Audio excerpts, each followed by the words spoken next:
की जय। श्री राजयोगीन्द्र दयानंदं कन्हैयाख्य बोधामृतं बोधामृत भृंगराज्यं श्री पूर्णानंद स्वामी कोसलक्ष्मणार्य सद्गुरुभ्यो नमो नमः। अस्मद्गुरु समारंभं कृष्ण सान्दीप मध्यमम् ओंकारपेट पर्यन्तं वंदे गुरु परंपरम्। ఈ సభకు సభ అధ్యక్షులైనటువంటి పూర్ణానంద బ్రహ్మారెడ్డి స్వాముల వారికి, అలాగే ఈ కార్యకర్త అయినటువంటి ఆంధ్ర రాష్ట్ర అధ్యక్షులు విచ్చి నిర్భయానంద స్వాముల వారికి ఆ ద్వాదశ నమస్కారం చేసుకుంటూ, అలాగే ఈ సభలో ఉన్న పెద్దలకి, అధ్యక్షులు ఉపాధ్యక్షులు, సభలో ఉన్న అందరికీ కూడా నా ద్వాదశ నమస్కారం చేసుకుంటూ, ఇది సుదినము, సుకృతమైనటువంటి సుదినం అన్నారు దీన్ని. ఎందుకంటే ఈవేళ కార్యక్రమం సుదినం అని కాదు, ఎప్పుడూ కూడా గురు దర్శనమే సుదినము. సర్వకాల సర్వావస్థలు కూడా గురువు ఎప్పుడు మనము దర్శించాము అప్పుడే సుదినం. ఈరోజు ఆ రోజు లేదు.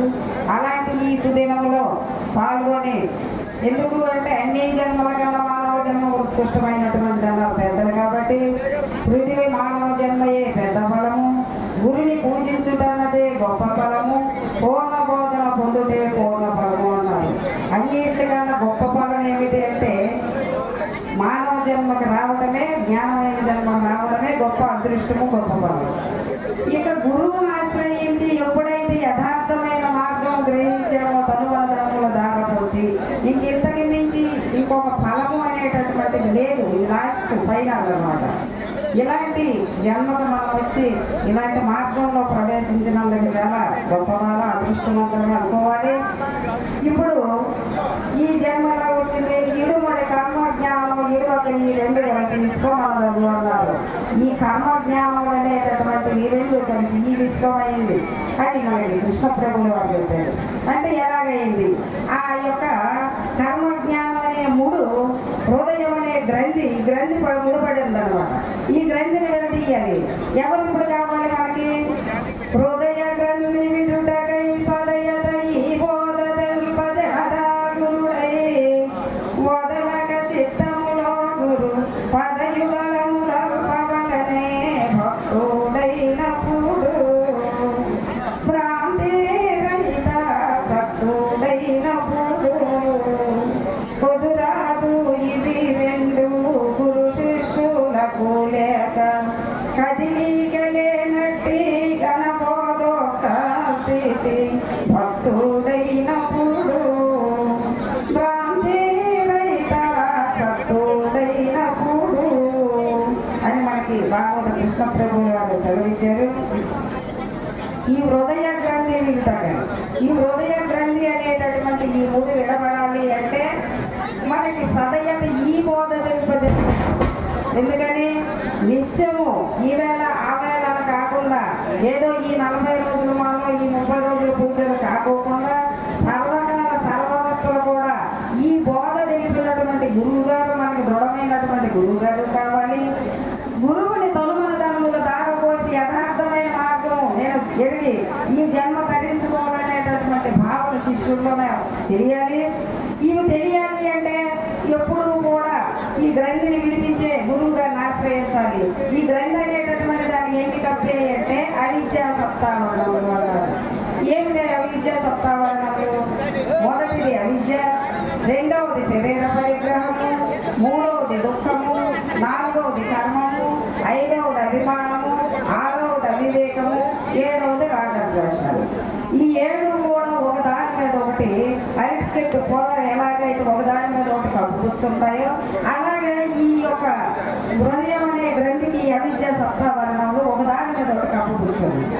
అయితే ఇప్పుడు ఈ వస్తువుల అరటి చెట్టు అయితే ఒకదాన్ని ఒక ఏడు తీసేయగలదు. మరి ఈ గ్రంథిలో ఉన్నటువంటి ఆవరణాలు తీయాలంటే ఎవరు కావాలి? ఇప్పుడు మనకి గురువు గారే కావాలి. ఒక్కొక్క దోషం ఆయన బోధ రూపేణంగా ఉపమాన ఉపమేయాలతో చెప్పి ఆ యథార్థమైన మార్గం ఎప్పుడైతే గురువు గారు చెబుతారో ఆ భావన శిష్యుడు ఎప్పుడైతే ఆచరించి దృఢంగా దీన్ని విడదీసుకోవడానికి ప్రయత్నిస్తాడో అప్పుడు ఇవి విడబడుతుంది.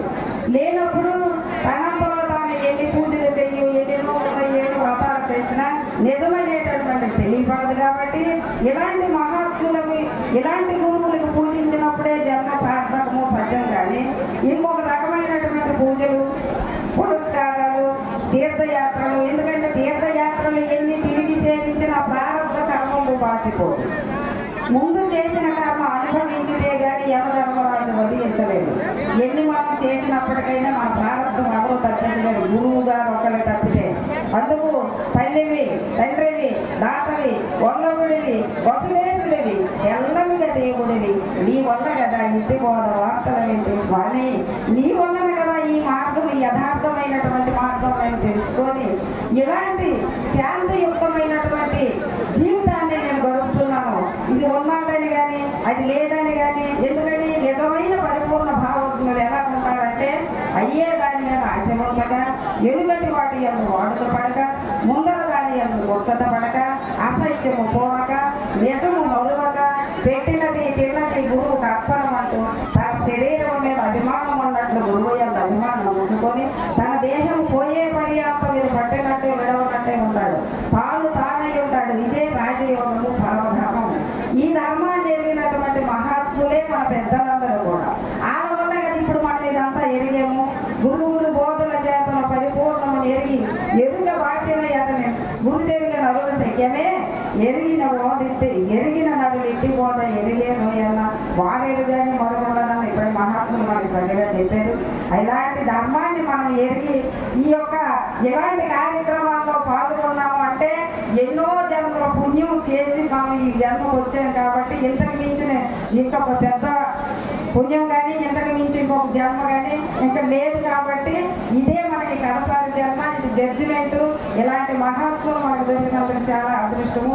నాకు ఈ అవకాశం ఇచ్చినటువంటి పెద్దలకి, అధ్యక్షుల వారికి నా రోజు నమస్కారం చేసుకుంటూ నిర్వహించుకుంటాను.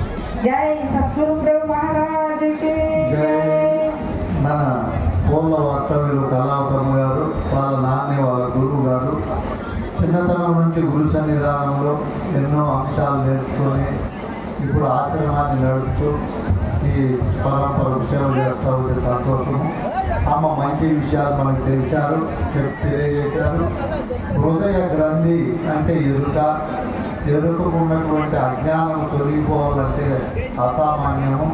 సప్త జ్ఞానావరణాలు, అజ్ఞానావరణాలు అనే వాటికి లోపల ఉంటుంది ఎరుక. వాటన్నింటినీ విడిపించుకోవాలంటే అవిద్య అంటేమి, శరీర పరిగ్రహం అంటేమి, కర్మం అంటేమి, దుఃఖం అంటేమి, అవివేకము, అభిమానము, రాగాలు, ఈ సప్త అజ్ఞాన ఆవరణాలు దాటి గురు సన్నిధానంలోకి పోయి సాధన చతుష్టయ సంపద అంటే ఏమి, సర్వబ్రహ్మ దృష్టి అంటే ఏమి, బోధోపరతి వైరాగ్యము, చతుర్విధ యోగాభ్యాసాలు, తత్వమశాది మహావాక్య విచారణ మరియు చిద్వస్తు సాక్షాత్కార వస్తు దర్శనం ద్వారా అహం బ్రహ్మేతి నిర్ణయము, జడుల వలె అందుల వలె సంచరిస్తూ దృశ్యరూప శూన్యుడై ఎవరైతే ఉంటారో వాళ్ళు మళ్ళీ పరిపూర్ణ బోధన తెలుసుకునే అర్హులు. ఈ 14 ఆవరణాలకు అతీతమైనటువంటి స్థితిని పొందాలి. ఇదంతా గురువుల దగ్గర క్రమంగా అభ్యాసం చేస్తే అప్పుడు హృదయ గ్రంథికి ఉండే మాలిన్యం తొలగిపోయి మన తాడిపత్రి అమ్మ చెప్పినట్లు స్వచ్ఛమైన మంచినీళ్ళతో కడిగినట్లు అవుతారు. మళ్ళీ గురువు దానికి బోధ చెప్పి దాన్ని లేకుండా చేస్తాడు. అప్పుడు జనన మరణం అనే సంసార బాధ తప్పిపోయి అమ్మ వెనుక చెప్పింది లేని దానికి పరిగెత్తకుండా ఉన్నంతలో తృప్తిపడి ప్రాప్తకాలజ్ఞుడై అంతా గురువేనని గురువు పైన భారం వేసి ఎప్పుడు నిర్మలంగా ఉంటే స్థితిని కలిగిస్తుంది ఈ బోధ. మళ్ళా స్థితిని పొంది చెప్పారు. సంతోషము.